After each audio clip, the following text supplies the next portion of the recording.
Los Angeles is a world-renowned city featuring the glitter and glamour of the entertainment capital of the world.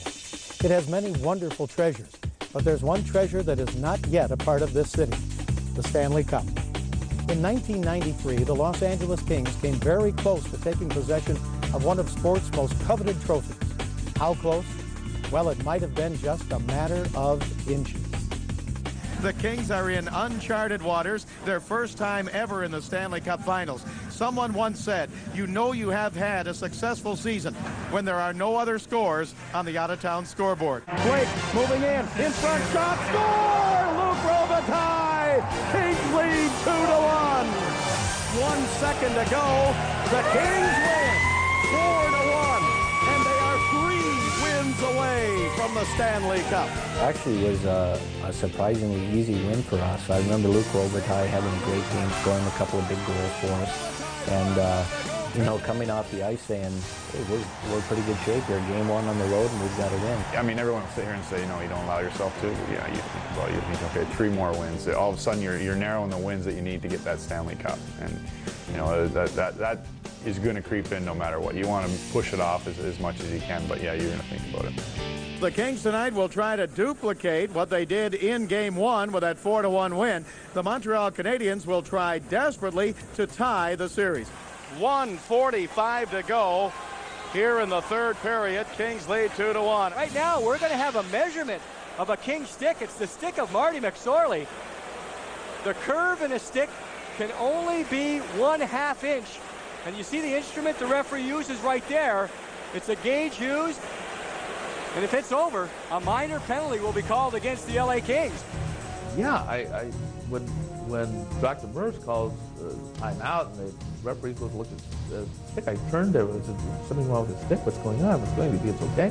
I was kind of shocked because a couple of their players came over, and you know, their trainer was actually yelling. Obviously, he felt he knew something. And a couple of their players came over, so when the referee, they were taking my stick, I'm thinking, what's going on? What are you doing? Because it really it was so rarely ever called at that time. The 2 guys that I was always worried about were Zhidnik and Robitaille. And we always checked their sticks going in the third period. And the one thing I'll always remember, though, is Luc was over at the penalty box when they're measuring Marty's stick, and he was coming over to the bench, and I said, is it legal? And he started laughing. I guess it wasn't even close. It wasn't even close. I'll never forget, I think it was Kerry Fraser, the referee, goes, oh my God! It's just like, oh God, we're in trouble here. Here is Damphousse to Desjardins, shoots, score! The thing I think about is not the penalty itself, not the call, but that I let the goal in, the game-tying goal. But I kind of knew, and I'm really revealing something here, I think that I kind of knew we were in trouble going into overtime because the dressing room was chaos, I'd say. And I'd never seen anything like that prior to that, and I'd never seen anything like it after. To Desjardins, he shoots, he scores! A hat-trick, and he ties the series at 1 win apiece. Barry Melrose, first of all, let me ask you that illegal stick situation with Marty McSorley at the end of the game obviously turns into the game-tying goal, then they go on to win in overtime. Have you ever been through that type of a situation before where a player gets caught with an illegal stick? Yeah, I have. It's happened to me before, some of my teams, and I slacked off, and it's my fault. I should have been checking the sticks to make sure they're illegal, but I just never expected an NHL team to call it. I mean, I'm out there all the time. I see the fans. I still go to the Kings games whenever I can, and you know, I would say I'm a social person, and I talk about hockey because I'm a fan first. And they'll say, oh, if only the stick. And I'm saying, well, maybe. But, you know, we left Montreal 1 game apiece. Well, people ask me all the time, you know, the reality is, yeah, had we not had the stick incident, maybe we would have won game 2, 2-1. You know, you don't blame anybody. I mean, that's part of sports. Those things happen. Unfortunately, it happened to us. I always tell people, had it not been for Marty and how strongly he played throughout the playoffs, we wouldn't even got to Montreal. This is the night Kings fans have been waiting for 26 years. A Stanley Cup final at the Great Western Forum. June 5th, 1993 was a special day for local hockey fans. For the first time ever, a California team was playing for the Stanley Cup.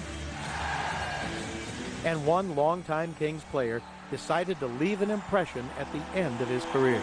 Just remember we were down 3-0, and I can remember coming back and saying, you know what, it's taken me 15 years to get here. I said, I want this thing so bad, and you know, what can I do to help the team? And I can remember the puck coming around the boards, and he was coming at me full speed, and we didn't even think about the puck. We were just going to crash into one another, and we hit head on, and I got him a little better than he got me, but he ended up winning the Stanley Cup, so I didn't hit him quite hard enough.